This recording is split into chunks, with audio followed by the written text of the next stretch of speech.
Bismillahirrahmanirrahim. Assalamualaikum warahmatullahi wabarakatuh. Mari sama-sama sebelum kita mulai pelajaran kita hari ini, supaya berkah, mari sama-sama kita berdoa dulu sesuai dengan agama dan kepercayaan kita masing-masing. Berdoa, kita mulai. Berdoa selesai. Oke, anak-anak Bapak sekalian, saya ucapkan pertama dulu selamat kembali masuk ke pelajaran PPKN. Nah, hari ini kita akan lanjutkan pelajaran kita yang minggu sebelumnya sudah kita pelajari.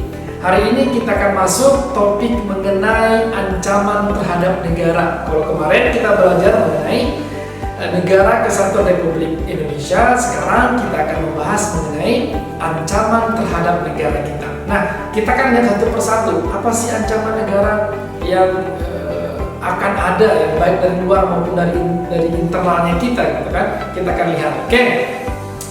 Oke, selanjutnya kita akan lihat bersama-sama adalah ancaman itu sendiri apa sih itu dulu, guys, saya pikir ya, karena kita akan jadi bingung nanti kalau kita misalkan berjalan terus, belajar terus lebih jauh kita nggak mengerti.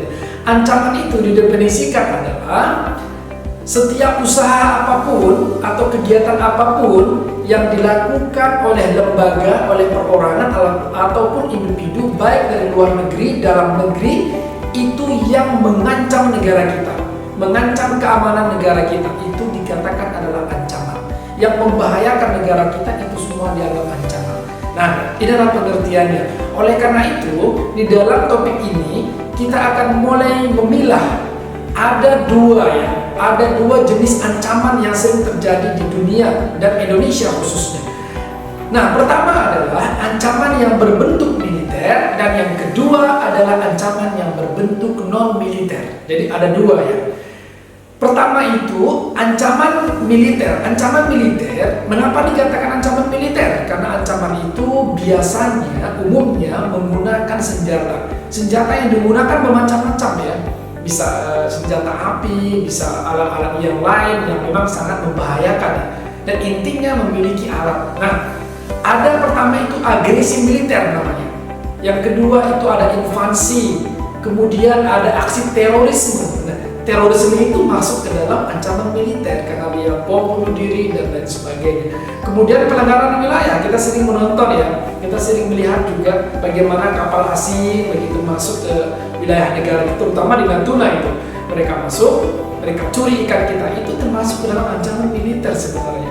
Kemudian setelah itu ada pemberontakan, ya, macam OPM dan lain sebagainya, itu pemberontakan. Kemudian ada spionase, ada sabotase juga. Nah, ini adalah semua kelompok-kelompok ancaman yang berbentuk militer. Nah, kemudian satu sisi lagi ada ancaman yang berbentuk non militer. Nah, kalau non militer, kalau kita definisikan dengan singkat, non militer adalah sebuah ancaman yang dilakukan oleh kelompok ataupun individu di mana ancaman itu tidak menggunakan senjata. Berbeda, ya, yang tadi. Kalau tadi ancaman militer itu dengan senjata, tapi kalau ini tidak dengan senjata.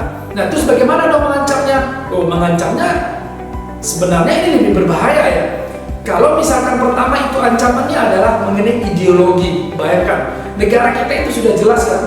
Negara kita itu ideologinya Pancasila. Bayangkan kalau masuk ideologi lain. Nah, ini kan ancaman yang non militer. Nah, lebih berbahaya kan daripada militer. Kalau tadi misalkan yang militer itu kita bisa lihat, kita bisa rasa, dan kita bisa melawannya dengan cepat, mengusirnya dengan mudah. Tapi kalau ideologi, kadang dia di samping kita atau di depan kita, itu lebih berbahaya. Jadi ancaman non militer itu terutamanya adalah ideologi. Ideologi yang tidak sesuai dengan Pancasila. Banyak ideologi di luar yang tidak sesuai dengan Pancasila. Kemudian ancaman politik, ya. Kemudian juga ancaman ekonomi. Kemudian juga ancaman sosial budaya. Kemudian yang paling penting juga selain ideologi tadi adalah teknologi informasi. Ada ancaman di sana. Kita tidak tahu kapan mereka menyerang instansi pemerintah. Ini ancaman yang sangat berat untuk negara kita. Jadi kedua ancaman ini antara militer, non militer, kedua-duanya kita harus antisipasi dengan baik supaya negara kita bisa maju, bisa menumbuhkan jati diri yang baik sehingga memberikan kesejahteraan kepada masyarakat Indonesia. Nah, kalau ancaman ini bisa kita hindari, bisa kita buang, dan bisa kita sama sekali nggak bisa masuk ke negara kita, itu akan luar biasa. Oke, nah ancaman yang tadi sudah kita sampaikan itu ancaman militer, non militer. Nah ini adalah memiliki banyak sekali intrik ya, banyak sekali jenis ya, banyak sekali model-model yang ada di lapangan yang sering kita jumpai gitu kan. Nah ada beberapa contoh yang tadi juga sudah saya sebutkan ya, ancaman yang berbentuk militer. Tadi ada terorisme. Terorisme kita kayaknya nggak asing ya.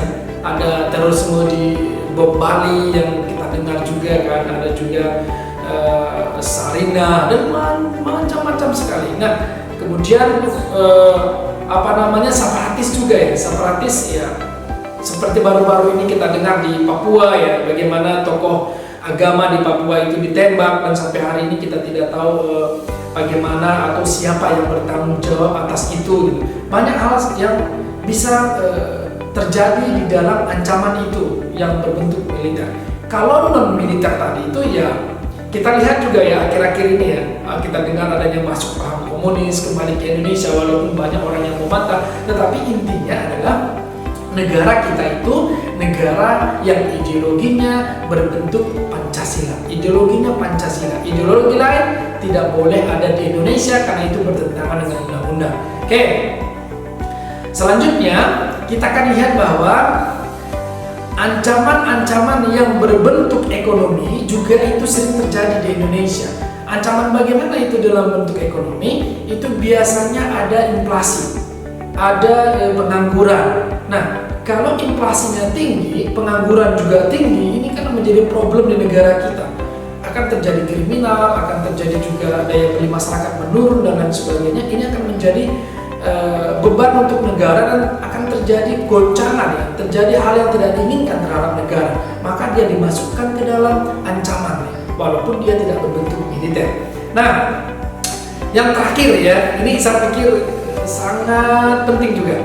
Itu mengenai korupsi ya. Korupsi masuk ke dalam ekonomi. Bisa bayangkan itu, kalau korupsi, siapapun yang korupsi, mau pejabat negara, yang tidak pejabat negara, mau yang tinggi jabatannya, mau yang rendah jabatannya, itu sangat berpengaruh untuk negara kita. Itu banyak studi yang mengatakan begitu, korupsi itu sangat menghancurkan negara kita. Maka itu juga ancaman ya, ancaman yang sangat besar terhadap negara kita. Makanya negara juga kemudian membentuk yang namanya KPK untuk memberantas korupsi. Itu menunjukkan bahwa apa? Ancaman korupsi sangat berbahaya untuk sebuah negara, terutama negara kita Republik Indonesia. Oke, ini adalah topik yang sangat bagus untuk kita pelajari mengenai ancaman terhadap negara, baik militer dan non militer. Oke, saya pikir ini adalah akhir pelajaran kita. Saya harap anak-anak Bapak sekalian mengerti karena ini adalah mudah untuk dipahami dan kita bisa temukan juga di lapangan. Semoga apa yang kita pelajari hari ini ada manfaatnya. Anak-anak Bapak sekalian bisa mengulanginya supaya semakin memahami topik ini. Oke, Bapak akhiri. Terima kasih atas perhatiannya. Wassalamualaikum warahmatullahi wabarakatuh.